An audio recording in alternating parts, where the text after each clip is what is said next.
नमस्कार, आप देख रहे हैं बोल रहा है मध्य प्रदेश। मैं हूं आपके साथ विजय कुमार पंड्या और 9:30 बजे के इस बुलेटिन में बात करते हैं अब तक की बड़ी खबरों की। तो देश भर में कल से 18+ के लिए वैक्सीनेशन का महाअभियान। योग दिवस पर कल सुबह 6:30 बजे पीएम मोदी का संबोधन। छत्तीसगढ़ के मंत्रियों के प्रभाव वाले जिले बदले गए। मध्य प्रदेश में आज 87 कोरोना मरीज मिले।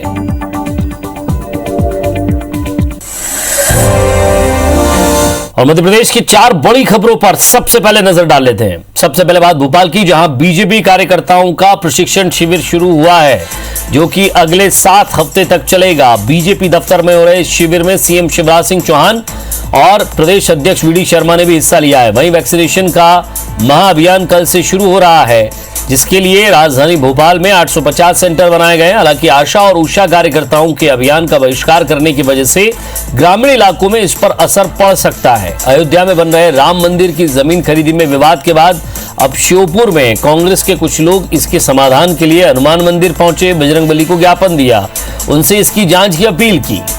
अब चौथी तस्वीर आप देख लीजिए। साथ ही एमपी में बारिश की हम बात कर ले। इस तस्वीर के साथ येलो अलर्ट जारी किया गया, जिसमें राजधानी भोपाल समेत कई इलाकों में हल्की से तेज बारिश हो सकती है।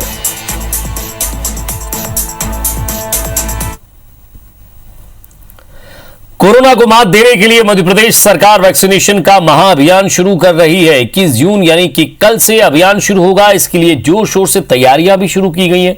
सीएम शिवराज सिंह चौहान खुद इस अभियान का आगाज करेंगे। इसे टीकाकरण का सबसे बड़ा अभियान बताया जा रहा है।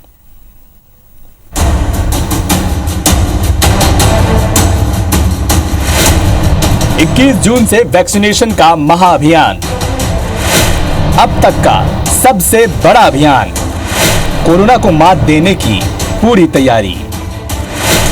हारेगा कोरोना, जीतेंगे हम। मध्य प्रदेश में 21 जून से कोरोना वैक्सीनेशन का महाअभियान शुरू हो रहा है। दूसरी लहर को पूरी तरह से खत्म करने के लिए सरकार ये अभियान चला रही है, जिसमें 18+ का बड़े पैमाने पर टीकाकरण किया जाएगा।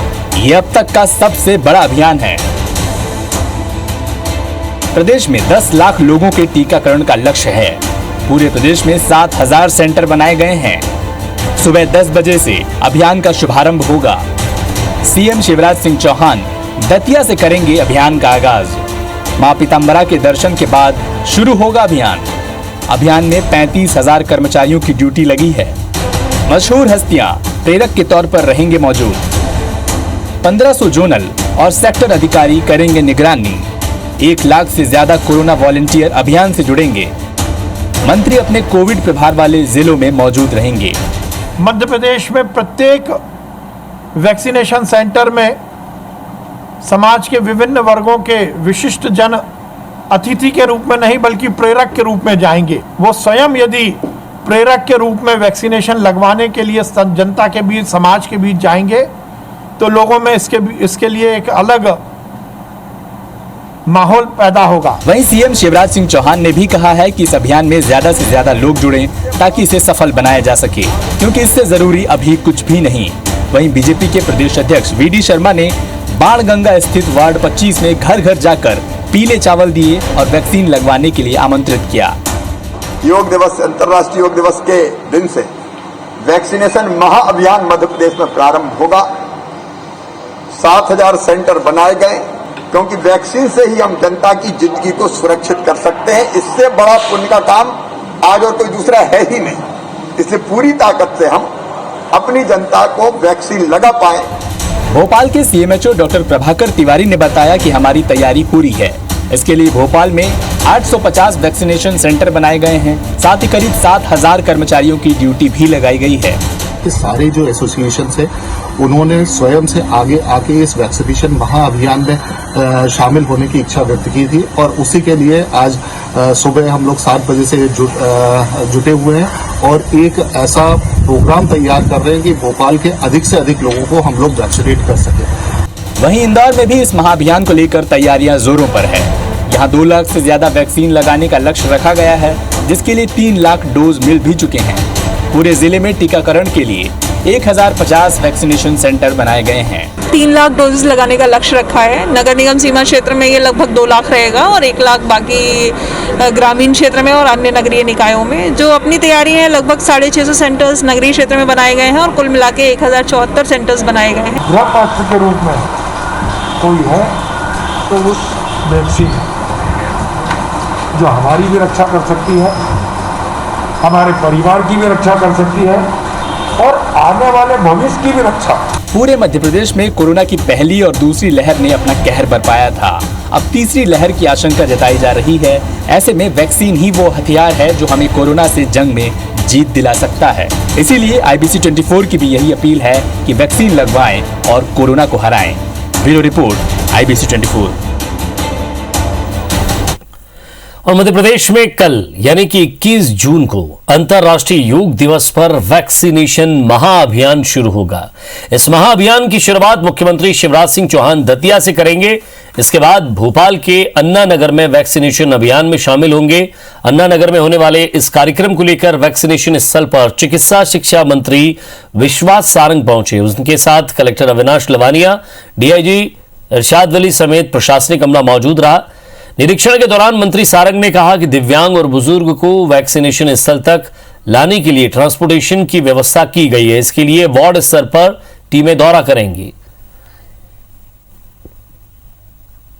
मध्य प्रदेश में वैक्सीनेशन का महाअभियान शुरू हो रहा है। देश के यशस्वी प्रधानमंत्री जी जनता की जान बचाने के लिए वैक्सीन बनवाई, तो माननीय मुख्यमंत्री शिवराज सिंह चौहान जी उसको घर घर तक पहुंचाकर लोगों की जान बचाने का प्रयास कर रहे हैं। इस सभी व्यवस्थाओं का हमने जायजा लिया।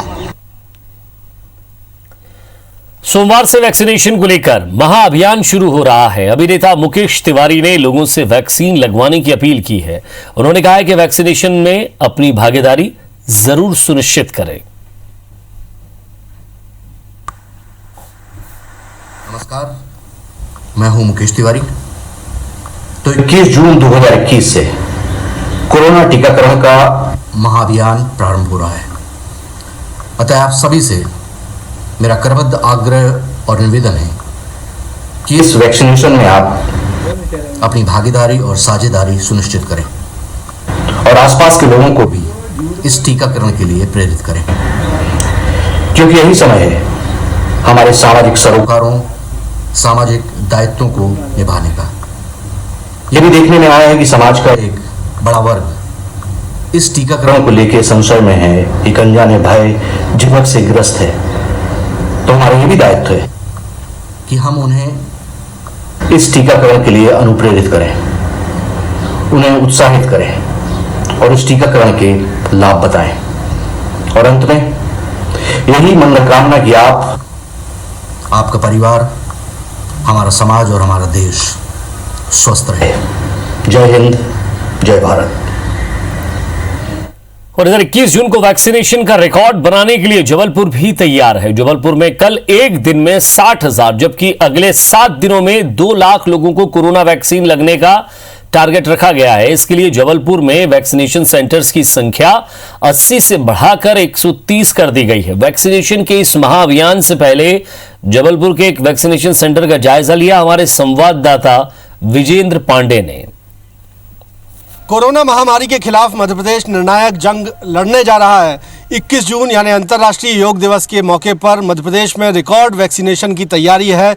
10 लाख वैक्सीन एक दिन में मध्य प्रदेश में लगाने का लक्ष्य रखा गया है और इस रिकॉर्ड को बनाने में संस्कारधानी जबलपुर भी शामिल रहेगी। बात जबलपुर की जाए तो यहाँ पर भी बड़े पैमाने पर तैयारियाँ की गई हैं और यहाँ पर एक दिन में 60,000 वैक्सीन लगाने का लक्ष्य रखा गया है यानी 21 जून को, जबकि अब तक सर्वाधिक वैक्सीन एक दिन में लगाने का जो डेटा है वो 29,000 है। यानी दुगने से ज़्यादा वैक्सीन जो है एक दिन में जबलपुर में लगाए जाएंगे और इसके लिए स्वास्थ्य विभाग के साथ साथ जिला प्रशासन की ओर से व्यापक तैयारियां की गई हैं। ऐसे ही एक वैक्सीनेशन बूथ पर मैं इस वक्त मौजूद हूं। स्कूल कॉलेजेस में मध्य प्रदेश के साथ साथ उसी तर्ज पर जबलपुर में भी तमाम शैक्षणिक संस्थाओं में वैक्सीनेशन के सेंटर यहाँ पर बनाए गए हैं। आप देखेंगे कि यहाँ से प्रवेश मार्ग रखा गया है कोविड-19 टीकाकरण के लिए और आगे जाकर कुछ स्टाफ रहेगा और इस तरह से कि लोग जो वेटिंग में आएंगे सोशल डिस्टेंसिंग को मेंटेन करते हुए उनको किसी तरह की कोई परेशानी ना हो, लिहाजा टेंट की व्यवस्था की गई है।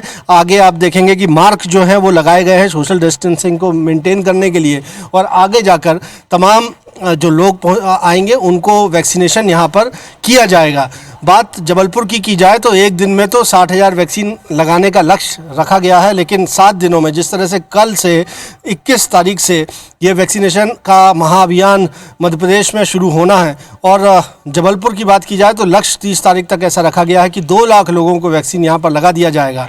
हमारी भी गुजारिश, हमारी भी अपील यही है कि यदि आपने कोरोना का टीका नहीं लगवाया है तो इस महाअभियान में ज़रूर शामिल हों और कोरोना का टीका, कोरोना से जंग जीतने के लिए ज़रूर लगवाएं। कैमरामैन गणेश विश्वकर्मा के साथ विजेंद्र पांडे, IBC 24, जबलपुर। और अब बात भोपाल की, जहां से बड़ी खबर मिल रही है। सीएम शिवराज सिंह चौहान के कल के कार्यक्रम के लिए बड़ी खबर आ रही है। सीएम शिवराज कल सुबह 7 बजे बोट क्लब में योग करेंगे। पन्ना नगर में महावैक्सीनेशन अभियान की भी शुरुआत करेंगे।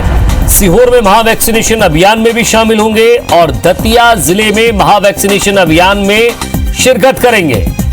तो कल का पूरा ये शेड्यूल, और खबर ये मिल रही है कि सबसे पहले वो बोट क्लब जाकर योग करेंगे। तो सीएम हाउस से बेहद नजदीक बोट क्लब, और वहां सुबह 7 बजे बोट क्लब में योगाभ्यास होगा।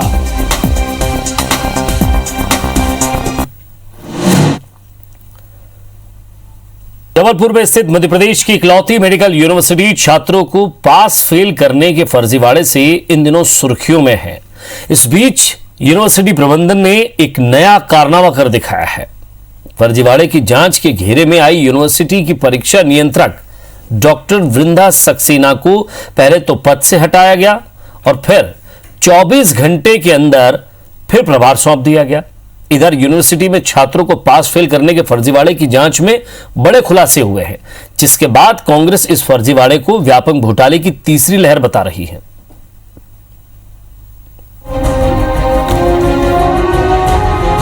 परीक्षा में अनुपस्थित छात्रों को भी पास कर देने के अजब कारनामे दिखाने वाली मेडिकल यूनिवर्सिटी की एक नई करतूत सामने आई है। चिकित्सा शिक्षा विभाग की जांच में फंसी यूनिवर्सिटी की परीक्षा नियंत्रक को हटाने का आदेश 24 घंटे के भीतर पलट दिया गया। जबलपुर में स्थित MP मेडिकल यूनिवर्सिटी के कुलपति के हस्ताक्षर से जारी ये 2 आदेश देखिए। 18 जून को जारी आदेश में यूनिवर्सिटी की परीक्षा नियंत्रक डॉक्टर वृंदा सक्सेना को ये कहते हुए पद से हटा दिया गया कि फर्जीवाड़े की जांच समिति ने उन्हें पद से हटाने की अनुशंसा की है। तत्काल प्रभाव से लागू ये आदेश सुर्खियां बन पाता इसके 24 घंटों के भीतर ही इसे पलट दिया गया। 19 जून को कुलपति डॉक्टर TN दुबे के हस्ताक्षर से नया आदेश जारी हुआ, जिसमें डॉक्टर वृंदा सक्सेना को परीक्षा और छात्र हितों का हवाला देकर फिर से यूनिवर्सिटी का परीक्षा नियंत्रक बना दिया गया। भ्रष्टाचार की जांच में फंसी अधिकारी पर यूनिवर्सिटी प्रबंधन की इस मेहरबानी से कई सवाल उठ रहे हैं, लेकिन कुलपति और प्रबंधन जवाब देने को तैयार नहीं। इधर सूत्रों से मिली जानकारी के मुताबिक यूनिवर्सिटी में छात्रों को पास फेल करने के फर्जीवाड़े की जांच पूरी कर चिकित्सा शिक्षा विभाग को भेज दी गई है, जिसमें चौंकाने वाले खुलासे हुए हैं। इसके मुताबिक यूनिवर्सिटी का रिजल्ट बनाने वाली ठेका कंपनी माइंड लॉजिक्स इन्फोटेक ने अनुबंध शर्तों का पालन नहीं किया। अंकों के लेन देन के लिए डेटा एक्सचेंज इंटरफेस का इस्तेमाल नहीं किया गया। अधिकृत इंटरफेस की जगह अन्य माध्यम के उपयोग से रिजल्ट की गोपनीयता संदिग्ध हुई है। रिजल्ट घोषित करने से पहले ही गोपनीय विभाग का कर्मचारी उसे मेल पर मंगा लेता था। परीक्षा नियंत्रक ने निजी मेल ID से छात्रों के अंक ठेका कंपनी को भेजे। छुट्टी पर रहते हुए भी परीक्षा नियंत्रक के भेजे गए अंक ठेका कंपनी ने मार्कशीट पर चढ़ाए। माइंड लॉजिक्स कंपनी ने सॉफ्टवेयर में IP एड्रेस की जगह मेक एड्रेस रजिस्टर किया। मेक एड्रेस रजिस्टर करना असुरक्षित और अनुबंध शर्तों के खिलाफ था। कंपनी ने डेटा की सॉफ्ट कॉपी यूनिवर्सिटी में जमा करवाने की अनुबंध शर्त का पालन भी नहीं किया। मेडिकल यूनिवर्सिटी के कुलपति डॉक्टर TN दुबे तो इस पूरी गफलत में कुछ बोलने को ही तैयार नहीं है, लेकिन कुल सचिव जरूर कुछ जरूरी जांच होने का रटा रटाया जवाब दे रहे हैं। दूसरी तरफ MP मेडिकल यूनिवर्सिटी के इस फर्जीवाड़े पर कांग्रेस हमलावर है। कांग्रेस प्रवक्ता भूपेंद्र गुप्ता ने इस फर्जीवाड़े को व्यापक घोटाले की तीसरी लहर बताया है। तथ्य अभी चल रही है जांच, तो उसमें आगे कुछ बता पाना भी जरा वो नहीं हो पा रहा है। आगे जैसी जब जांच शासन को पहुंच जाएगी तो कार्रवाई अपने आप स्वतः आपके सामने आ जाएगी। अब ये जो तीसरी वेव आई है व्यापम की, ये थर्ड वेव में जो है जबलपुर की जो मेडिकल यूनिवर्सिटी बनाई है वहाँ पर जो घोटाला चल रहा है उसकी तो आपकी शर्म से सर झुक जाएगा कि बिना परीक्षा से दिए चिकित्सक पैदा करने का जो थर्ड वेव और ये चल रही है व्यापम की जो षड्यंत्र चल रहा है, इससे पूरी दुनिया में मध्य प्रदेश के नाम पर लोग लजाएंगे। मेडिकल यूनिवर्सिटी में हुए इस फर्जीवाड़े की जांच में इस बात का भी इशारा साफ छिपा है कि निजी कॉलेज की मिलीभगत से यूनिवर्सिटी में छात्र छात्राओं के रिजल्ट भी मैनेज कर लिए जाते थे। हालांकि अब चिकित्सा शिक्षा विभाग ने जांच रिपोर्ट पर कोई फैसला नहीं लिया है, लेकिन देखना होगा कि प्रदेश में व्यापम घोटाले की बुरी यादों को ताजा कर रहे इस फर्जीवाड़े पर कार्रवाई कब तक हो पाती है। हालांकि इससे पहले ही परीक्षा नियंत्रक को हटाने और फिर पदस्थ कर देने के खेल ने यूनिवर्सिटी प्रबंधन की कार्यप्रणाली को संदिग्ध बना दिया है। विजेंद्र पांडे, IBC 24, जबलपुर। और भोपाल में संडे लॉकडाउन होने के बाद भी फिल्म निर्माता राजकुमार संतोषी की वेब सीरीज की शूटिंग कर रहे क्रू पर पुलिस का डंडा चल गया। शूटिंग के लिए प्रशासन की इजाजत भी नहीं ली गई थी। मामला चिनार पार्क का है। बताया जा रहा है कि यहां गांधी गोडसे नाम की वेब सीरीज की शूटिंग चल रही थी, जिसे देखने के लिए भीड़ जमा हो गई। जानकारी मिलने पर MP नगर पुलिस मौके पर पहुंची और शूटिंग बंद कराते हुए लोगों को पार्क से खदेड़ दिया। इस मामले में मुख्य आरोपी ऑर्गेनाइजर वैभव सक्सेना ने SDM कार्यालय में अनुमति के लिए आवेदन दिया था, लेकिन अभी तक अनुमति नहीं मिली है।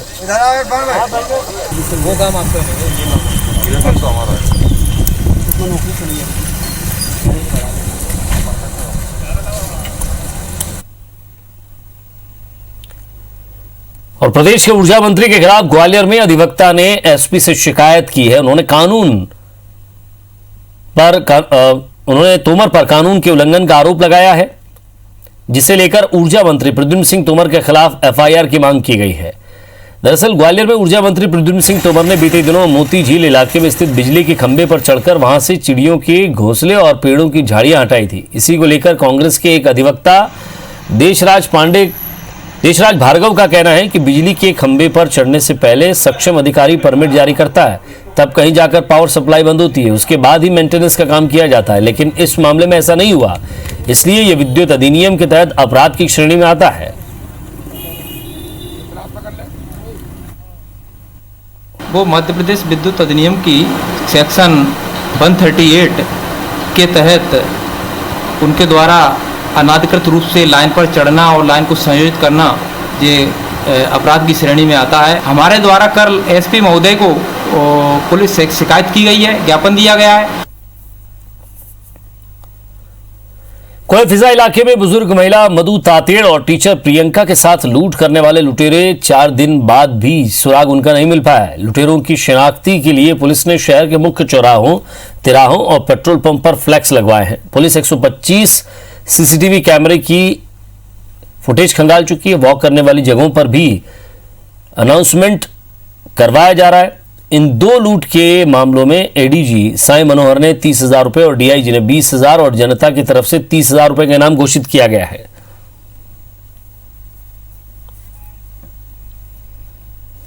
इसमें कोरफजा थाने के साथ साथ क्राइम ब्रांच की टीम भी लगी हुई है और इसमें जो इनाम भी घोषित किया है, उसके अलावा हमने उसको मीडिया के थ्रू, लोगों के थ्रू और ज़्यादा से ज़्यादा प्रचारित भी किया है। जो लूट का रूट बनता है, कहाँ से आए, कहाँ से गए, और जितने भी हमारा जो मुखबिर तंत्र रहता है, उनका भी एक एनालिसिस करके हम प्रयास कर रहे हैं जल्द से जल्द उनको पकड़ लें।